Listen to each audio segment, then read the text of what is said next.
अब ये तो मैं इस पे ज़्यादा नहीं बोलना चाहूँगा कि वो संभल का सिचुएशन जो है हैंडल विथ केयर सिचुएशन है। हैंडल विथ केयर सिचुएशन है।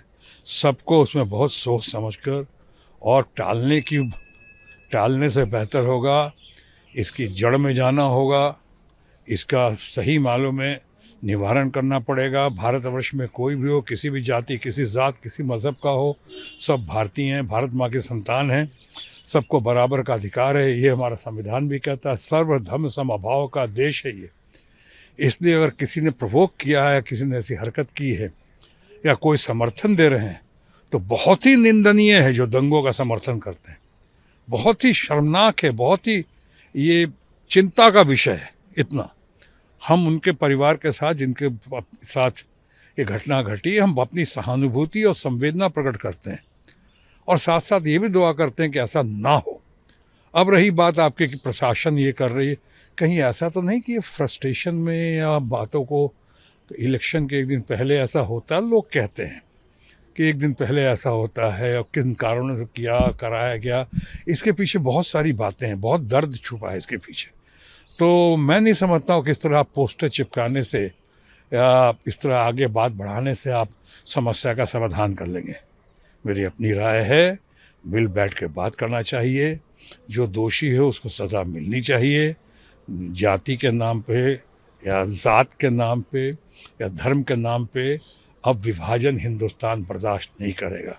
आप देखिए इसी तरह का हैंडल विद केयर सिचुएशन चल रहा है, जो हमारा भले एक तरह से कह सकते हैं कि उनका अपना अंदरूनी मामला है बांग्लादेश का, जो हमारे समाज के कुछ ऐसे तत्व हैं जो दिखता है कि वो बहुत जुल्म और ज़्यादती कर रहे हैं, ख़ासकर हमारे हिंदुस्तान या ख़ास वर्ग और ख़ास धर्म के लोगों के साथ।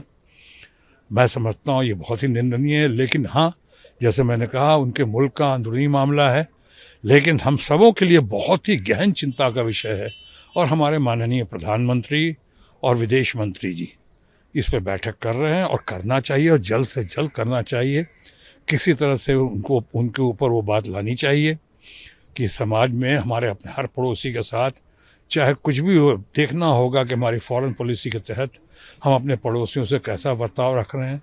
और अगर नहीं अच्छा बर्ताव है, नहीं अच्छी दोस्ती है, तो क्यों नहीं है, होना चाहिए। और अगर कारण है तो कारण को अच्छी तरह समझना होगा। निवारण से पहले निवारण चाहिए तो कारण को अच्छी तरह समझना होगा।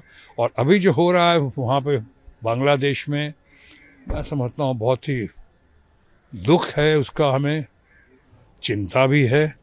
और मैं इस मामले पे ज़्यादा इस वक्त इसलिए नहीं बोलना चाह रहा हूँ कि हमारे ऑनरेबल प्राइम मिनिस्टर और ऑनरेबल फॉरेन मिनिस्टर और बाकी तमाम लोग इस पर बैठे हुए हैं। और इस घड़ी में हम समझते हैं पूरा मुल्क उनके सरकार के अच्छे कदम, सार्थक कदम के साथ है और होना भी चाहिए। ये आरोप नहीं है। ममता जी देश की सबसे मजबूत, सबसे लोकप्रिय, सबसे कद्दावर नेता है या नेत्री हैं। और उनका ये आरोप नहीं है, उनका दर्द है, ये उनकी सच्चाई है कि बंगाल का आखिर क्यों, क्या वजह है। आप बंगाल की लोकप्रियता की वजह से या बंगाल में जिस तरह स्वीपिंग रिजल्ट्स देती हैं ममता जी हमेशा, और इस बार भी दिया है, जो कहते हैं आपका स्ट्राइक रेट 100% स्ट्राइक रेट दिया है बंगाल में, 6 के 6 सीटों को अपने फिर से हासिल कर लिया। तो ये तो बहुत एक तरफ सराहनीय और प्रशंसनीय है, वहीं दूसरी तरफ बहुत लोगों के लिए बहुत ही दुखदाई भी है। अब उस पर क्यों ऐसा कर रहे हैं, मैं बंगाल का है, केरला का है, फिलहाल मैं कितने और प्रदेशों का भी, लेकिन फिलहाल में हम बंगाल की बात कर रहे हैं, वो सही नहीं है। और इसीलिए उन्होंने कहा है कि हम जहाँ इंडिया ब्लॉक के साथ हैं नेशनल सीन पे, वहीं दूसरी तरफ उन्होंने कहा कि एक ही मुद्दा को पार्लियामेंट में भारी नहीं पड़ना चाहिए, सिर्फ एक ही मुद्दा को, और भी कुछ मुद्दे हैं जिनको हम उठाना है और अपना हक की लड़ाई करनी है। हमें साडा हक इत्थे रख, हमें ये कहना है और करना है।